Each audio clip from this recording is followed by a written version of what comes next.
The Pacific swallowed the shadow first. Fishermen on the asterisk Marisol felt the temperature drop 11 degrees before they saw anything, and by the time they looked up, the sky itself had gone wrong, a slab of dark metal the size of a county, hanging where clouds should have been, silent as held breath.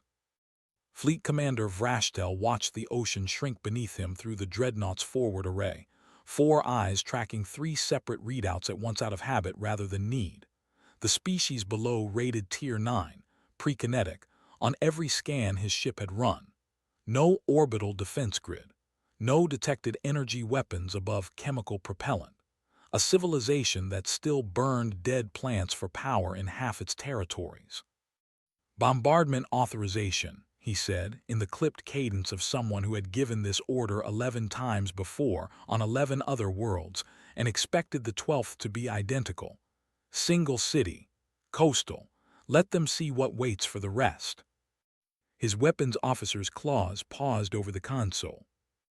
Sir, a hesitation that didn't belong in a Tier 9 engagement. I'm reading return fire signatures. Point of origin, surface-based. They don't match anything in the archive. Vrashtel turned his head, slow, the particular slowness of a commander recalculating a war he thought was already won. Define asterisk don't match. The weapons officer never answered. The feed cut, not damage, not static, just a clean, deliberate silence, as if someone on the other end of the universe had simply decided the scene was over. 31 years earlier. The desert doesn't announce things gently. Hank Calloway had lived on the same stretch of Nevada scrub for 40 years and had heard coyotes, wind shear, and once, memorably, a meth lab trailer detonating 2 ridgelines over. None of it sounded like this. The noise came from directly overhead, a tearing shriek that didn't fit inside human ears comfortably, and then the sky itself caught fire. A streak of sick green light dragging a tail of superheated air across the stars, so bright his cattle screamed and scattered before the sound even reached him. He didn't call it a UFO. He didn't call it anything. He grabbed the shotgun off the porch rack because that was what a man did when something that big fell out of the sky onto his land, and he walked toward the glow at the tree line with the specific, stupid courage of someone who has never once considered that some problems are not solved by a 12-gauge. The crater was still breathing heat when he reached it. Not smoke, heat, radiating invisible waves off a slab of hull plating half buried in torn earth, its surface a color that kept sliding away from any name he tried to give it. The smell hit him next. Ozone, and under it something coppery and wrong, like a nosebleed the size of a barn. He found the hand by accident, stepping wrong on ground that gave way beneath his boot. 4 fingers, too long, each ending in a curved black claw pinned under a fold of collapsed hull, twitching in a rhythm that was unmistakably, horribly alive. Hank did not shoot it. He did something he'd tell exactly no one about for the rest of his life. He sat down in the dirt 6 feet from it, shotgun across his knees, and waited for someone else's problem to become his. They arrived in under 2 hours, which was the detail that would matter later, the detail nobody clocked as strange in the moment, because the moment was already too strange to hold anything else. Unmarked trucks, no sirens, men in gear that didn't match any branch patch Hank recognized, moving with the unhurried efficiency of people executing a plan they'd rehearsed, not people improvising a response to the impossible, people running a drill they'd apparently already written. 300 miles away, Dr. Elena Vasquez was on her 4th cup of coffee that had gone cold an hour ago, staring at a propulsion simulation that refused to balance, when her secure phone rang with a tone she'd never heard it make before. She'd been divorced for 6 weeks. She'd told herself the extra hours at the lab were about the work, not about the empty side of the bed, and mostly believed it. Vasquez. Congratulations, said a voice she didn't recognize, flat and government tissue. You've been promoted. To what? Can't say over this line. Pack for 4 days. Someone will meet you at the gate in 20 minutes. It's 2 in the morning. Yes. Is this a joke? No, a pause and then almost human. Don't tell your ex-wife, I mean don't tell anyone. She laughed, once, short and humorless, and started packing anyway. Because 11 years of black-budget contract work had taught her that the calls that sounded like jokes were never the ones you could afford to ignore. The convoy took her past 2 checkpoints she didn't know existed on a road she'd driven 100 times, into a hangar lit up like a stadium at 4 a.m. And the first thing she saw when they walked her onto the crash site wasn't the body, wasn't the crater, wasn't even the wreckage in its totality. It was a single curved plate of hull, 6 feet across, propped up on a temporary rig under floodlights while 3 engineers argued about how to test it without touching it. She stopped walking. Nobody noticed for a full 10 seconds, which told her something about how deep she'd already sunk into the thing that would eat the next 30 years of her life. The alloy didn't look manufactured, not in the sense she understood the word.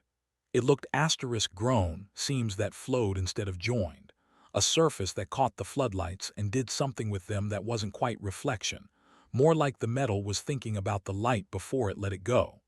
She'd spent a career on propulsion systems that fought physics for every inch of efficiency.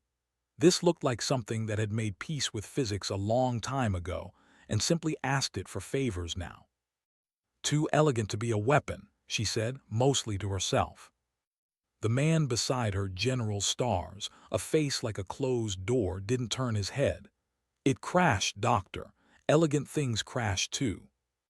They crash for different reasons than ugly things do. He gave her a look then, the first look of the next 3 decades that told her she'd said something worth remembering. The pilot was alive. Barely, and in a way that made the med team argue for 6 hours about whether alive was even the right framework to apply. 4 eyes, scaled hide the color of a bruise healing wrong, a ribcage, if that was the word, that moved with a rhythm too slow to be comfortable to watch. They kept it in a containment bay built in 9 frantic hours out of parts requisitioned from 3 different agencies under 3 different false purchase orders. It didn't scream. It didn't beg. When the translator rig finally coughed out something intelligible, 6 days of trial, 6 days of Alina barely sleeping, cross-referencing the wreckage's own onboard linguistic core against every phoneme the creature produced, the first full sentence it managed wasn't a threat. It was a laugh. A wet, clicking sound that took the room a full minute to identify as amusement, aimed at itself as much as at them.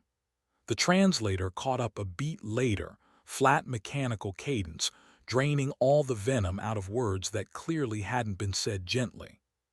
Scout cast, Class 2 survey. I was sent to confirm this world was empty. Alina leaned toward the containment glass. You didn't know we were here. Nobody does officially. And unofficially. The creature's 4 eyes moved independently, one fixing on her, the others drifting across the room's other occupants like it was cataloging threats out of professional habit. When it spoke again, the humor had drained out of the clicking entirely. You have 30 years, perhaps less. The moment my ship is missed, a second scout comes. When the second scout confirms what the first one found, a populated, unlisted world, the council does not negotiate. It does not warn. It votes and then it burns and it moves on to the next line item. Nobody in the room breathed for a second. Build fast, it said, and the clicking underneath the translated words this time wasn't laughter at all. Or don't bother building anything. The general started asking questions, chain of command questions, containment questions, the reflexive architecture of institutional panic. Alina didn't hear most of it. She was looking past the creature, past the glass, at the hull section still sitting under its floodlights across the hangar, at seams that flowed instead of joined, at a drive core buried somewhere inside that plating that was, right now tonight, still faintly warm. 30 years, maybe less. She thought about the divorce papers sitting unsigned on her kitchen counter, about the apartment she hadn't bothered unpacking. About 11 years spent optimizing engines for a war nobody had told her was coming. Some people would have felt fear looking at that hull plate.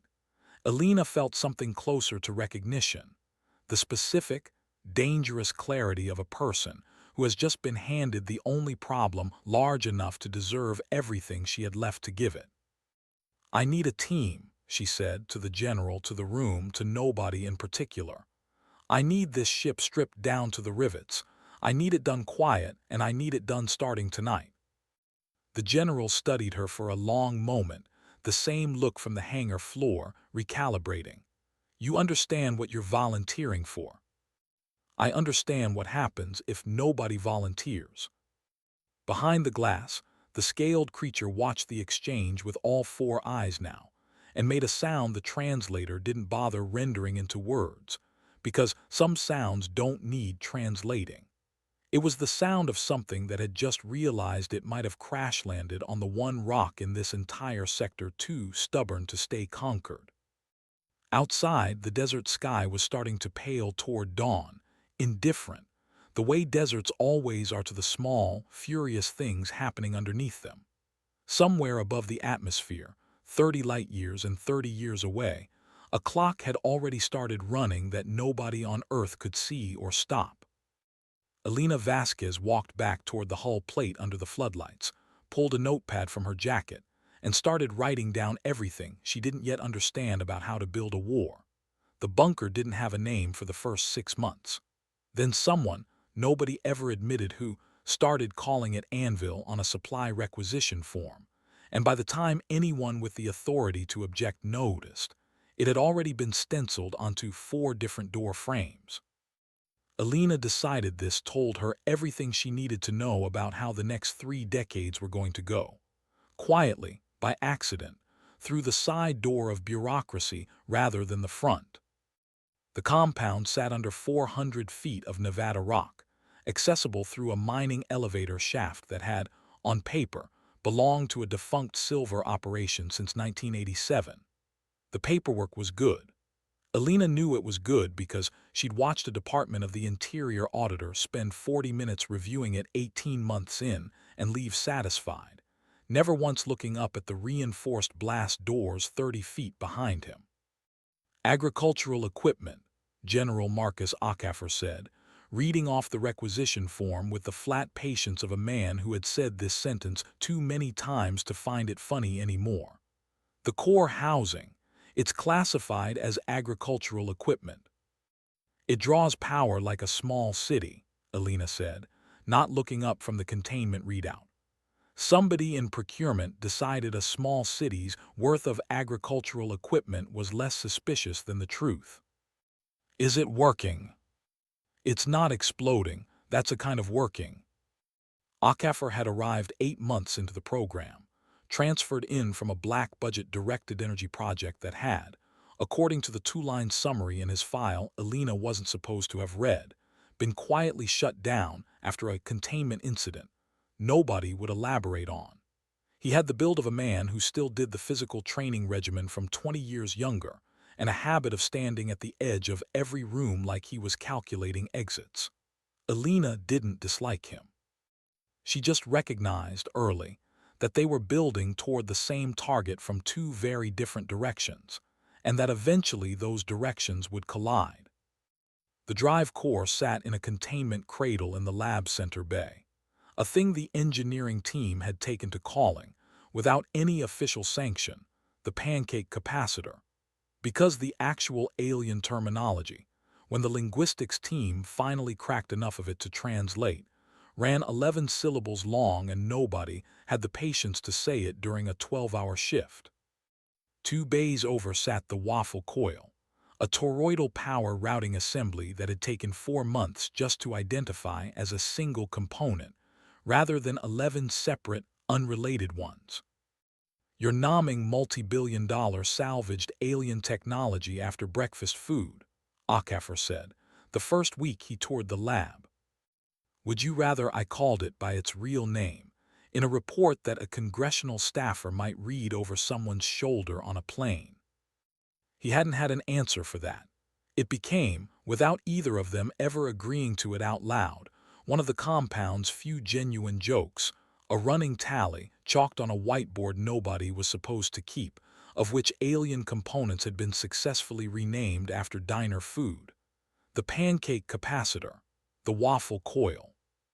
A weapons subsystem that took to being called, somewhat less appetizingly, the gravy junction, after an engineer lost an argument about whether it was closer to a targeting array or a power regulator, and settled the dispute with sarcasm instead of data.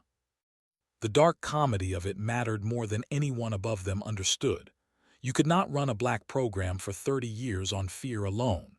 Fear burned people out in 18 months, turned them paranoid and sloppy, made them quit or crack, or, twice in the program's second year, made them talk to people they shouldn't have. The jokes were load-bearing. Alina figured that out faster than most of the physicists did, and made sure the whiteboard survived every security review that came looking for reasons to sanitize the place. It didn't survive everything, though. The breach happened in month 14, on a Tuesday, during what should have been a routine diagnostic on the waffle coil's secondary regulation loop. Alina wasn't in the room.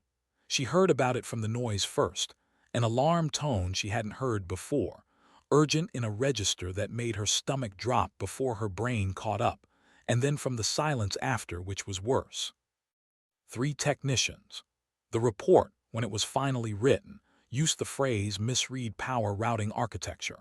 6 words doing the work of an entire tragedy. The alien systems didn't distribute load the way human electrical engineering assumed they would.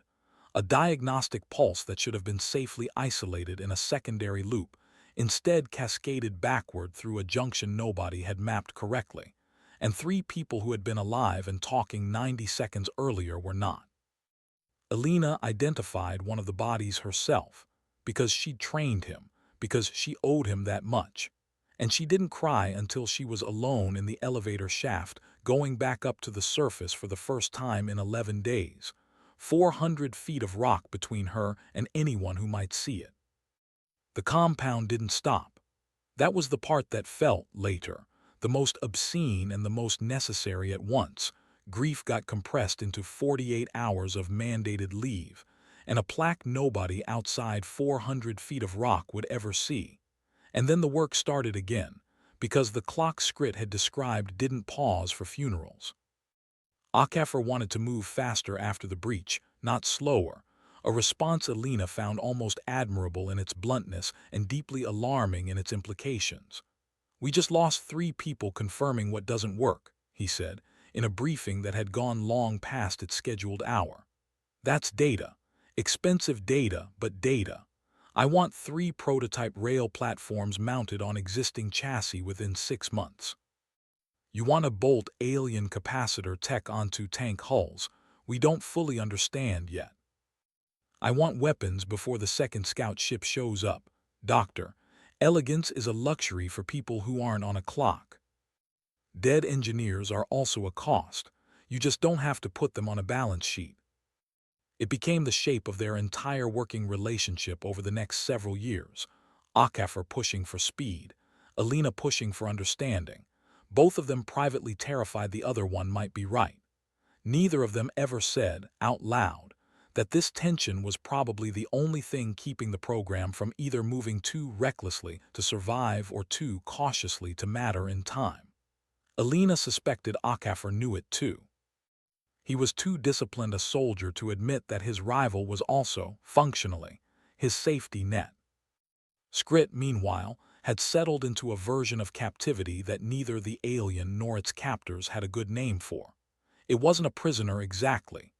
Prisoners didn't get requisitioned snack preferences, and Skrit very much did, after a young guard named Ramirez discovered, purely by accident, that the creature responded to bribery with an enthusiasm that bordered on undignified. "It likes salt," Ramirez reported to Alina with the deadpan seriousness of an intelligence briefing. "Like, disturbingly. Gave it a bag of pretzels last week, and it told me the location of a secondary fuel routing valve we'd been arguing about for a month. You're trading state secrets for snack food."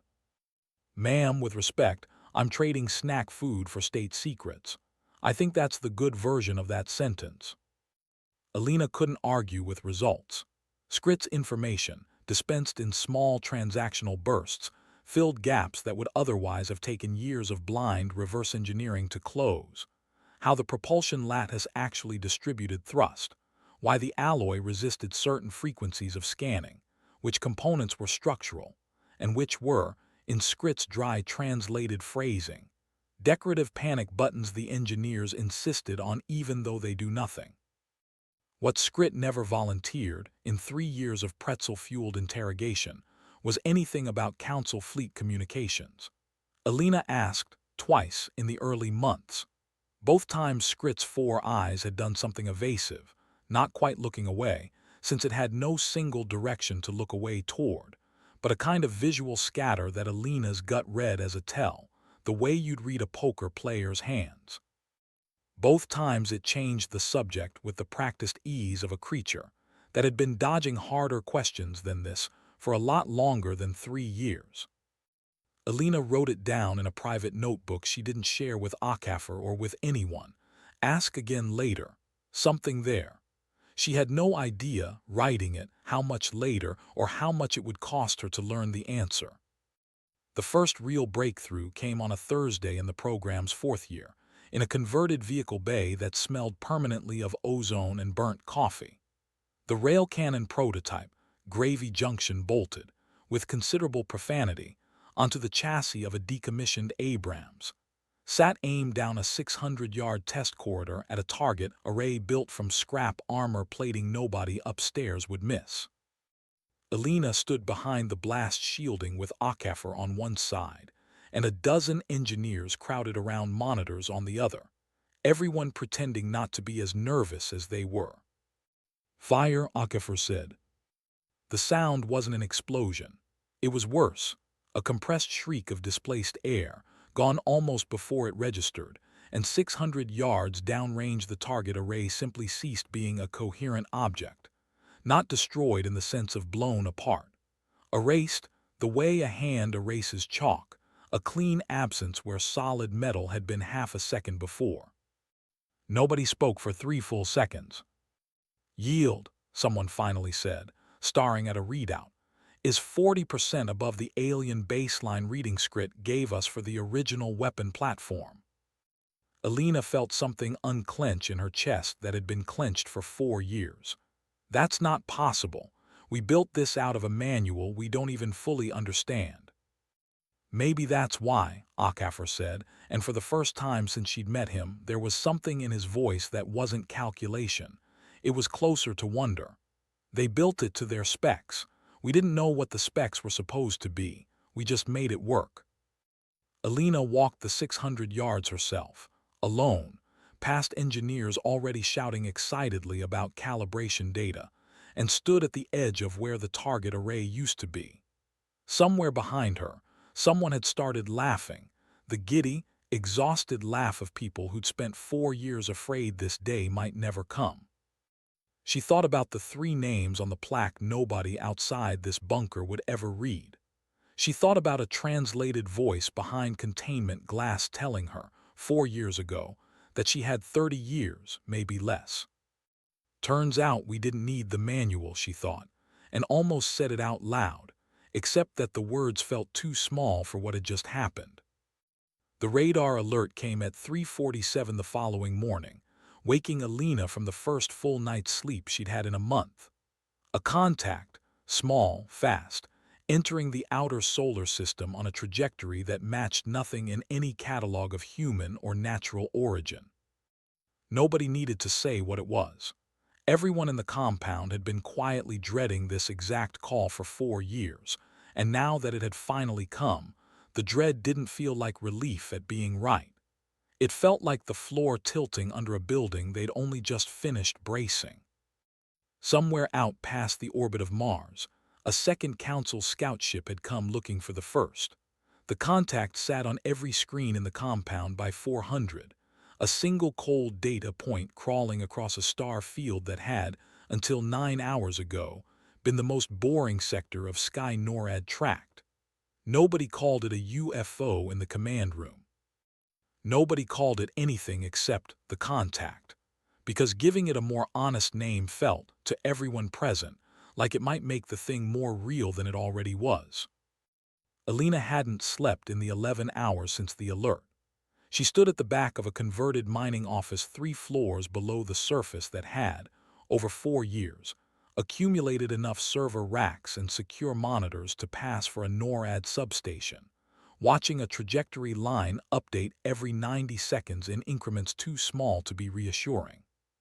"Speeds consistent with the first crash's approach vector," said the tracking officer, a woman named Delacroix who had transferred in from actual NORAD 18 months earlier and still hadn't fully forgiven the universe for what she now knew about it. "Different profile, though. This one's not coming in hot. It's coasting. Scanning." "Looking for its friend," HFY said. "Looking for a friend that isn't going to answer," Alina said. The room went quiet in the particular way rooms go quiet when everyone in it is doing the same math and arriving at the same uncomfortable number. Skrit had told them, 4 years ago, that a missing scout would draw a second scout, and that the second scout's report would draw the fleet. They had known this day was theoretically coming since the beginning. Theoretical days have a way of feeling entirely different once they show up on a screen with a trajectory line. "Options," HFY said to the room, though his eyes were on Alina. "We hide," Delacroix said.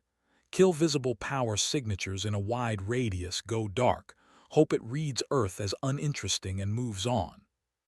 "It's already interested," Alina said. "It's here because its sibling ship isn't answering a check-in. It's not going to read a suspiciously coordinated blackout as asterisk nothing to see here. It's going to read it as confirmation." "Then we fight it," HFY said, flat, like a man laying a card he'd been holding for 4 years. "With what?" Alina said. "1 rail cannon prototype we tested yesterday and 3 hybrid interceptors that haven't finished flight certification. With the only thing we have." Nobody had a better idea, which was its own kind of answer. What they actually did, in the 18 hours before the scout ship reached a scanning range that mattered, was something closer to a magic trick than a military operation. Alina called it the bluff later, in the after-action report nobody outside 400 feet of rock would ever read. At the time in the room, it didn't feel clever. It felt like lying to a predator about whether you were worth eating, and hoping it believed you. Grid operators in 3 western states received emergency directives, routed through channels that existed for exactly this kind of contingency and had never once been used, to drop specific regional power loads on a rolling schedule that would read, from orbit, as a civilization with patchy, unreliable infrastructure rather than one hiding something. Radio silence orders went out to a dozen installations. A carefully constructed false signature, decades-old telemetry patterns, degraded and looped to suggest equipment failure rather than deliberate concealment, got fed into the scout's probable scanning window through a covert broadcast rig built for precisely this purpose, and never tested outside a lab. "If this works," Delacroix said, watching her monitors with the tight focus of someone diffusing something, "it's because we make ourselves look worse than we are." "If this works," Alina said, "it's because for once being underestimated is the plan instead of the problem." It should have worked. It very nearly did.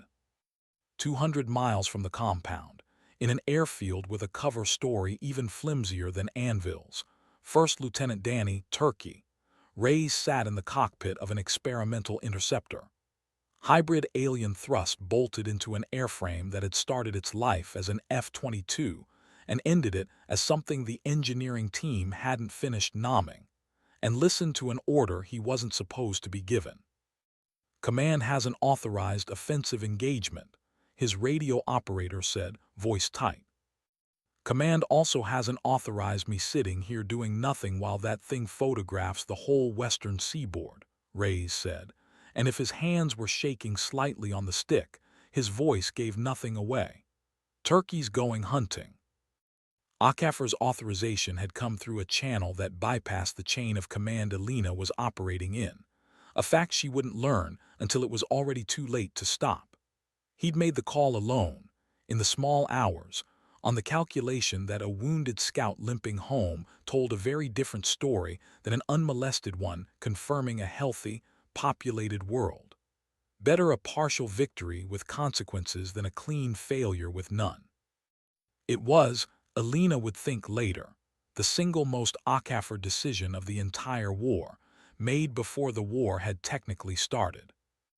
Rays broke atmosphere in a climb profile that shouldn't have been possible for anything built on Earth 18 months earlier, and found the scout ship exactly where Delacroix's math said it would be, smaller than the crash ship, sleek in a way that read as built for speed rather than survey, running passive scans across a hemisphere that had gone suspiciously, deliberately quiet. "Command, this is Turkey, I have visual," Rays said, and then, because some things about human beings never changed no matter what century or what stakes, he added, mostly to himself, "This is either gonna be the coolest thing I've ever done or the last thing I ever do." He fired without further warning, because warning was a courtesy for wars that hadn't started yet, and this one, whatever anyone in the compound wanted to call it, already had.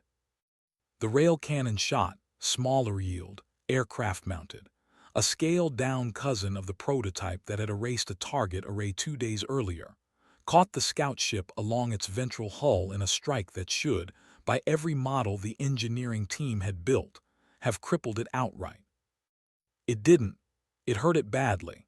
Hurt it enough that the ship's trajectory jagged sideways, venting something bright and volatile into vacuum, systems clearly failing in cascading sequence, but not enough. Not enough to stop the burst transmission that fired outward a heartbeat before the ship went dark and limped, wounded, back toward the edge of the system and beyond. "It's transmitting," Delacroix said, voice gone very flat, the way people's voices go flat when the thing they feared most just happened in real time on a screen in front of them. "Command, it gotta burst out before we lost the signal." In the command room, nobody spoke for a long moment. Alina looked at the trajectory line, no longer crawling but fleeing, wounded and unmistakably alive, and felt the specific, cold vertigo of watching a plan's second-order consequences arrive faster than the plan itself. "Get me Akafor," she said, and her voice didn't shake, which surprised her more than it should have. He met her 20 minutes later in a corridor 2 levels below the command room, and she didn't wait for privacy before she started. "You authorized an offensive strike without command sign-off." "I authorized damage control," Akafor said. "A healthy scout ship gets home and reports a soft target ripe for annexation. A wounded scout ship gets home and reports resistance. Those are 2 very different war plans, Doctor, and I picked the one that buys us time instead of losing it." "You don't know that. You gambled 30 years of preparation on a guess."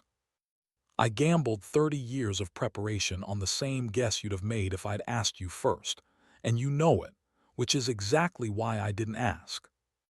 The worst part, the part Alina hated most in the following silence, was that he wasn't entirely wrong, and some cold, tactical part of her mind. The part that had spent 4 years building weapons instead of teaching, the part the last 4 years had built in her whether she'd wanted it or not, knew it. They took the question to Skrit that same night, both of them, standing on opposite sides of the containment glass like 2 lawyers cross-examining a witness. They'd both stopped trusting equally. "A wounded scout transmitting home," Skrit said, 4 eyes tracking between them with something that might have been amusement if the stakes had been lower. "This does not mean full war fleet immediately. Full war fleet requires vote, requires council session, requires bureaucracy, yes. Your word. Even conquest has paperwork." "How long?" Alina said.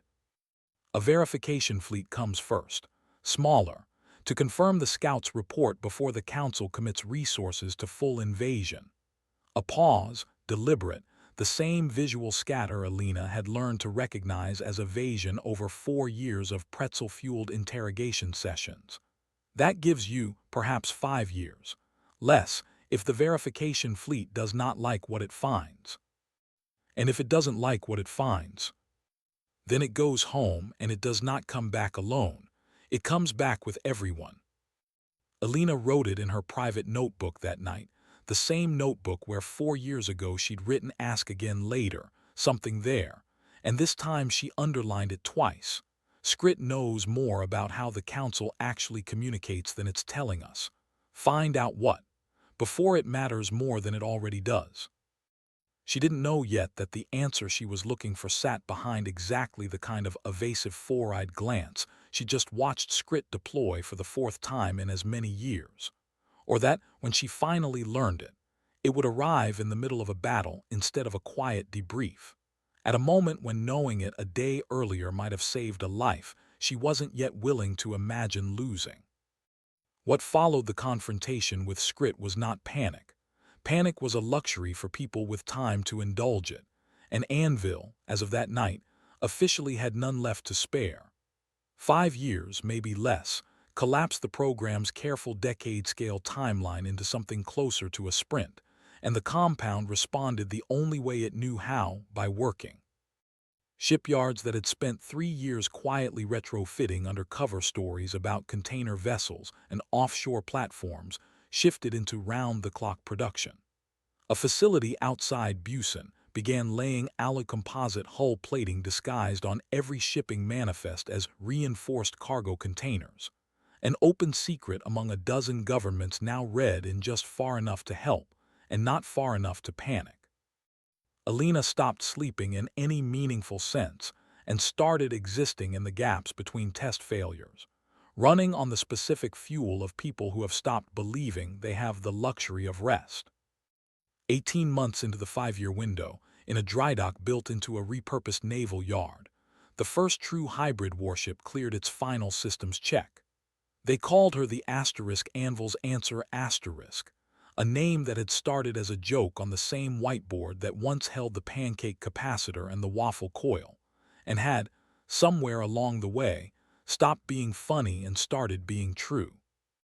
Alina stood on an observation platform with HFY beside her, an uneasy peace between them now, built less on forgiveness than on the recognition that neither of them had time left to spend on grudges, and watched the ship break atmosphere for the first time.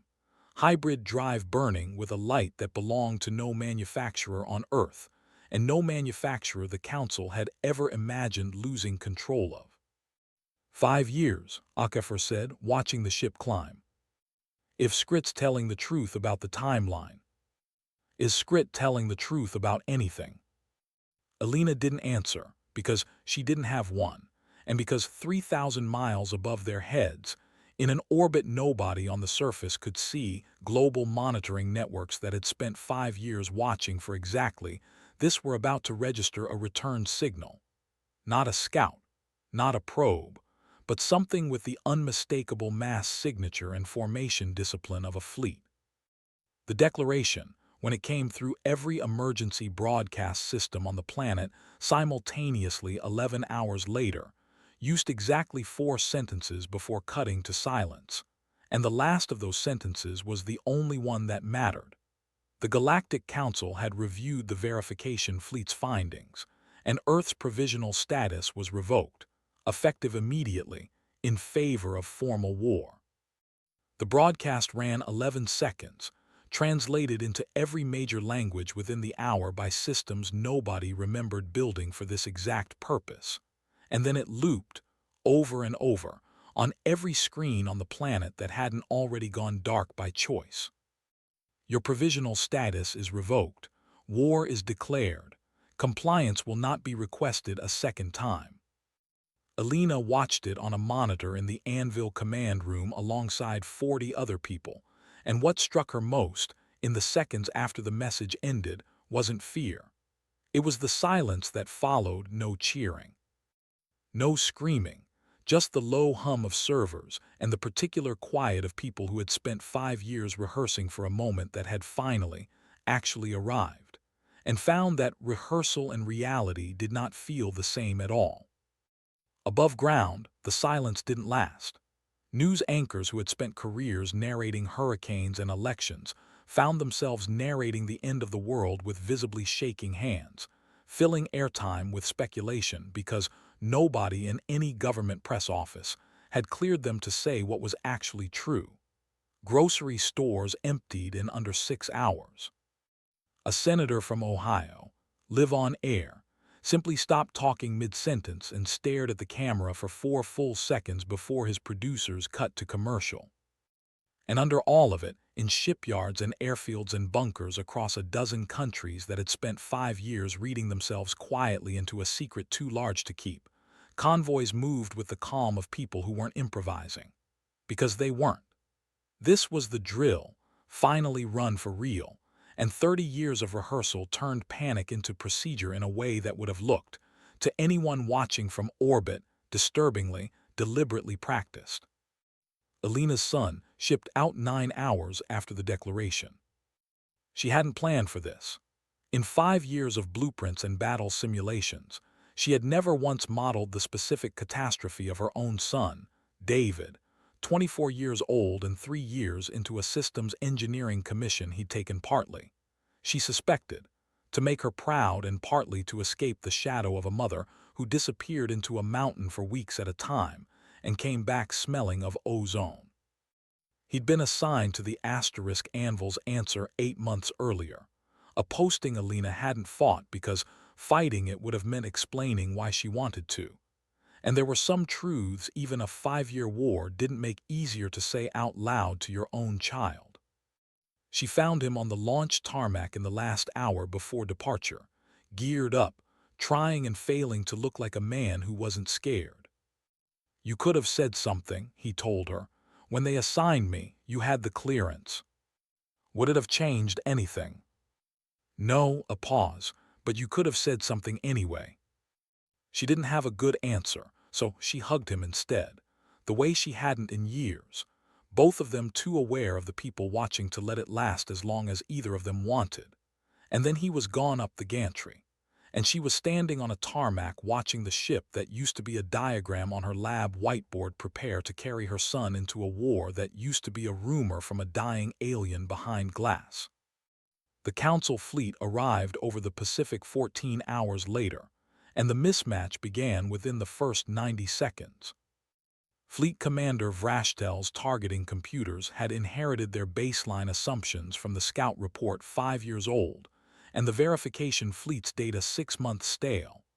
A world with negligible orbital defense, chemical propellant technology, and no meaningful capacity for organized resistance above a planetary defense grid that, on paper, didn't exist.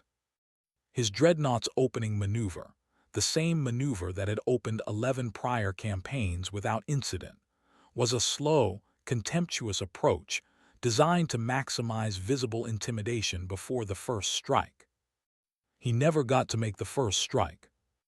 The asterisk Anvil's answer and 4 sister ships came up from low orbit in a formation that owed nothing to Council doctrine, because the engineers who designed it had never seen Council doctrine, had built from wreckage and guesswork, and 5 years of brute force refinement instead, arriving at solutions the Council's own rigid engineering culture had never considered because it had never needed to. A Council destroyer's shields, calibrated against frequency profiles the Council had used for centuries, failed within the first exchange not because human weapons were more powerful, but because human engineers, ignorant of the correct way to build a weapon, had stumbled onto a resonance frequency the shield generators had no defense against, a flaw baked so deep into Council engineering orthodoxy that nobody in the fleet had ever thought to test for it. The destroyer's hull opened like something peeling rather than exploding, and on the asterisk Anvil's answer asterisk, a gunner named Petrov watched the kill confirmation light up on his console and said, into comms in the flattest, most exhausted voice imaginable, "Yeah, that one's done." Somewhere in the Council fleet's command net, a battle hymn, the kind Vrashtel's culture broadcast at the opening of every campaign, ritual and triumphant, cut off mid-verse as the ship broadcasting it lost power entirely. Vrashtel watched his formation's opening confidence curdle into something closer to confusion within 4 minutes, watched readouts that should have shown a one-sided rout instead show mutual losses climbing at a rate his tactical training had no framework for. This was not the campaign the archive had promised him. This was not Tier 9. This was not anything in the archive at all. "Redeploy to standard defensive lattice," he ordered, voice tighter than it had been in decades. "Full engagement authorization, all ships." Aboard the Anvil's answer *. David Vasquez sat at a system station 3 decks below the bridge, monitoring a power distribution grid his mother's team had spent 4 years perfecting, and felt the ship shudder under an impact that hadn't been in any of the simulations he'd trained on. "Hull breach deck 6, someone called out, voice cracking. "We're venting." "Rerouting auxiliary power," David said, hands moving faster than his fear, 5 years of a mother's obsession finally paying out in his own son's steady hands. "Compensating for." The second impact hit before he finished the sentence. Back in the Anvil command bunker, 400 feet of rock away from anything that mattered in the moment, Alina stood in front of a tactical display showing the battle unfold in real time, casualty reports scrolling past too fast to fully absorb, and heard a voice she hadn't expected to hear that day at all. "Dr. Vasquez," Skrit's voice, translated flat as ever but urgent in a register she'd never heard from the creature in 5 years of captivity. "I need to speak with you, now." She found Skrit's containment cell in a state she'd never seen it in, all 4 eyes fixed on her at once. No scattered evasion, no dry amusement, just something that looked disturbingly like fear. "The battle you are watching," Skrit said. "It will not last as long as you think, and that is not good news." "Explain." "Council fleets do not carry independent faster-than-light communication arrays. Too costly, too unstable across long distances alone. Communication requires relay, a ping routed through the nearest friendly relay network, confirmed, then transmitted onward. This fleet's nearest relay is beyond your system's edge. For a fixed window, I calculate perhaps 90 of your minutes, no more. This fleet is alone. Cut off. No reinforcement possible, no matter what happens here." Alina felt something cold and clarifying move through her, the specific vertigo of a 5-year mystery finally answering itself at the worst and best possible moment simultaneously. "You knew this. The entire time. 5 years, and you never told us." "I withheld it," Skrit said, no apology in the translated tone, only a kind of brutal honesty that somehow felt more damning than regret would have.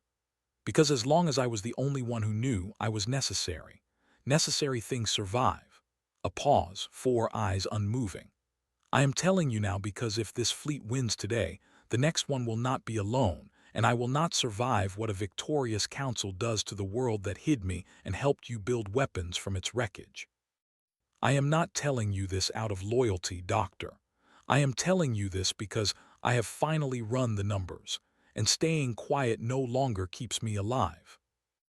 Alina stared at the creature that had spent 5 years trading pretzels for scraps of truth, that she had, somewhere in those years, allowed herself to think of as something almost like a colleague, and felt the particular grief of realizing a relationship had never been what she'd assumed it was, even as the information it had just handed her might be the only thing standing between victory and annihilation.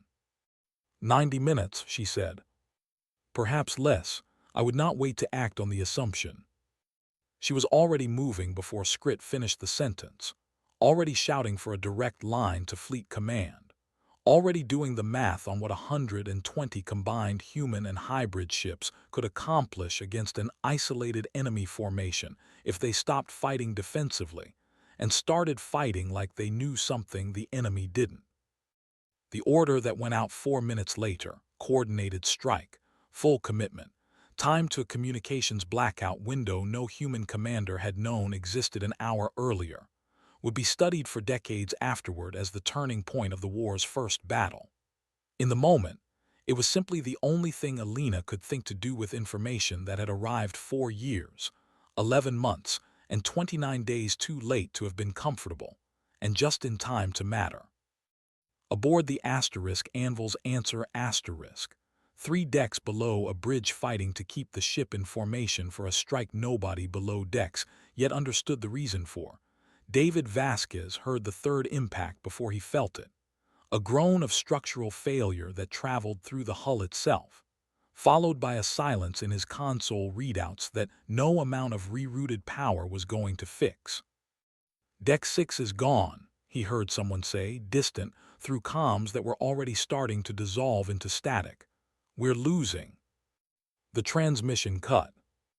In the Anvil command bunker, Alina stood in front of the tactical display, watching a single ship's icon flicker from green to amber to a red that meant something she wasn't ready to let herself think the word for.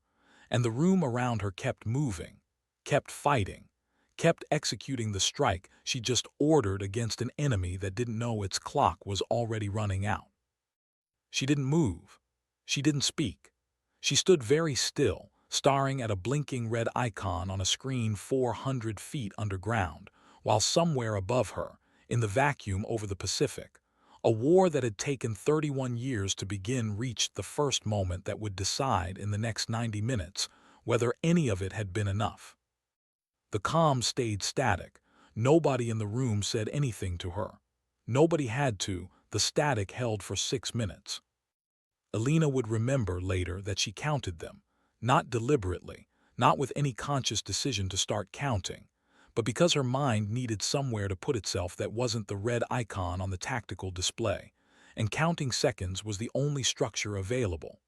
360 seconds of a dead channel, of a room full of people pretending not to watch her not react, before a voice crackled back through, young, breathless, unmistakably alive. "Command, this is Anvil's answer *, Deck 6. We have a survivor, repeat. We have a survivor pulled from the breach compartment. He's critical, but he's breathing." Alina didn't ask the name. She didn't have to.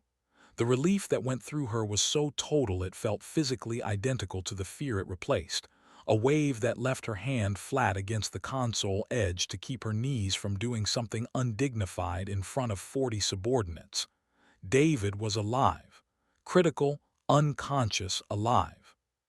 She filed the grief she'd almost had to feel into some drawer she'd deal with after the war, if there was an after, and turned back to the display, because 90 minutes, now closer to 81, did not pause for a mother's relief any more than it had paused for anyone else's. The strike Alina had ordered off Skrit's information wasn't complicated in its logic, only in its execution. A fleet that believed itself in constant contact with home fought conservatively, held reserves, played for a war of attrition it expected reinforcements to eventually win. A fleet that knew, or could be made to realize, it was alone had no such luxury, and Alina's read on Vrashtel, built from 5 years of studying council doctrine through Skrit's grudging fragments, was that his rigidity would break in exactly one of 2 ways once isolation became undeniable: total panic, or total commitment to finishing the fight before help could matter either way. She was betting the survival of a planet on which one he'd choose, and she had 81 minutes to be right. The combined fleet, human hulls and hybrid warships, 120 vessels that had been separate national programs 18 months earlier, and were now, out of necessity, one unified force shifted formation on a coordinated signal, abandoning the defensive lattice that had absorbed the war's opening losses in favor of something aggressive, concentrated, designed to look less like a defense and more like a closing trap. Vrashtel felt the shift before his sensors confirmed it, the particular instinct of a commander who had fought enough campaigns to recognize the shape of an enemy that had stopped being afraid. "Report," he snapped, and his tactical officer's answer arrived a half-second too slow, the delay itself a kind of confession. "Relay confirmation from Home Fleet Command, overdue, Commander, by 11 minutes. Vrashtel's 4 eyes fixed on the readout for a long, cold moment. 11 minutes was nothing. Ordinarily, relay windows drifted, confirmations lagged. It happened on every campaign. But ordinarily, an enemy fleet didn't reorganize its entire formation 9 minutes into that lag with the crisp, deliberate coordination of a force that knew exactly how long it had left to work with. "They know," he said, mostly to himself, the words landing with the particular weight of a man recalculating an entire war in real time. "Somehow, these vermin know our relay window." He had 81 minutes, now 74, to decide what kind of commander he was going to be with that knowledge, and true to Alina's read, he did not choose panic. He chose to finish it. "All ships, concentrated assault, primary target the lead formation," he ordered, voice hardening into something that had carried him through 11 prior campaigns. "If we are alone, then we are alone long enough to burn this rock to slag before anyone else needs to arrive at all." It was, Alina would think later, watching the Council fleet's formation collapse inward into a single spearhead aimed at the asterisk anvil's answer and its escort, exactly the mistake she'd hoped for and feared in equal measure. A fleet abandoning caution entirely, committing everything to a single decisive strike, which meant that whatever happened in the next 70 minutes would happen completely, with nothing held in reserve on either side. The battle that followed didn't look like anything in Council doctrine, because doctrine assumed rational, symmetrical escalation, and human engineering had never once in 5 years produced anything symmetrical. A hybrid corvette with a third of a dreadnought's mass matched its rail output because human engineers, ignorant of acceptable power-to-hull ratios, had simply kept adding capacitor stages until something failed catastrophically or worked, and had stopped only when it worked. A formation of 6 interceptors, flying patterns no simulation had predicted because the pilots, veterans of 5 years' worth of increasingly desperate flight tests, had stopped flying by the book somewhere around year 3 and started flying by instinct honed on a program that rewarded surviving mistakes over following procedure. Vrashtel's flagship took the asterisk anvil's answer asterisk S coordinated strike 31 minutes into the concentrated assault, 4 ships converging their fire on a single resonance frequency Council shielding had never been tested against, because no adversary in 11 prior campaigns had ever needed to find it. The shields didn't fail gradually. They failed all at once, a cascading collapse that took 8 seconds from first flicker to total absence, and in the 9th second, human rail cannon fire technology built from Vrashtel's own species wreckage, twisted and refined, and made cheaper and meaner by 5 years of a civilization that didn't know it wasn't supposed to be able to do this, opened his flagship's hull along a seam his own engineers would have called impossible to target. He had time in the chaos after for exactly one final log entry, recorded by a black box salvaged from the wreckage months later and translated by an exhausted linguistics team that laughed so hard reading it they had to stop twice. Furious, disbelieving, a rant about vermin who built warships out of what his species would have called farming equipment, about a species too stubborn to recognize its own inferiority, about dying. The translation software rendered the closest available phrase, though everyone agreed it lost something, at the hands of tractors. Fleet Commander Vrashtel did not survive the battle. Neither did roughly a third of the Council formation that had followed him into a fight he'd chosen, in his final undoing, to finish alone rather than run from. The rest broke and fled with 40 minutes still left on the relay window, jumping out on trajectories that told their own story, not an organized retreat, but a rout, ships scattering rather than regrouping, the particular chaos of a force that had lost not just its commander but its certainty. In the Anvil command bunker, the cheering started before anyone officially confirmed the retreat, spreading through the room in a wave. Alina watched from the center of it, feeling strangely distant from her own relief. The way you feel distant from things that have taken so long to arrive you've forgotten how to fully believe in them. The Council fleet withdrew. It did not surrender, and it was not destroyed, Alina understood, even as the room around her celebrated that this was a battle won, not a war ended, that a defeated fleet limping home carried its own kind of promise, the promise that whatever came next would come better prepared, angrier, and with the home fleet's full attention instead of a scout mission's oversight. But for tonight, for this specific 90-minute window that had asked more of a stolen alien secret and 31 years of quiet preparation than anyone had a right to expect, it was enough. The cost came due in the days that followed, the way costs always do once the adrenaline of survival stops being loud enough to drown them out. 61 names went up on a memorial wall inside the compound that officially didn't exist, engineers and pilots and technicians who had spent years building toward a single afternoon and hadn't lived to see how it ended. Alina read every name twice. She recognized 11 of them personally. She found David 3 days later in a military hospital ward outside Reno, wired to machines that beeped with a rhythm she made herself learn to read as reassuring rather than alarming, 3 broken ribs and a collapsed lung, and a burn along his left forearm that would scar in a shape he'd carry the rest of his life. He was awake when she arrived, gray-faced and exhausted, and the first thing he said to her wasn't about the battle at all. "You could have told me," he said, voice thin, "about all of it years ago. Would it have changed anything?" "No," a faint, painful smile. "But I'd have known my mom a little better before almost dying for her science project." She sat with him for 6 hours that day, saying very little, mostly just being present in the specific way she hadn't let herself be present for most of the last 31 years, and understood, sitting there, that whatever came next in this war, this, a hospital chair instead of a memorial wall, was the version of the cost she could live with paying. Skrit remained at Anvil in the weeks that followed, no longer quite a prisoner and not yet quite anything else.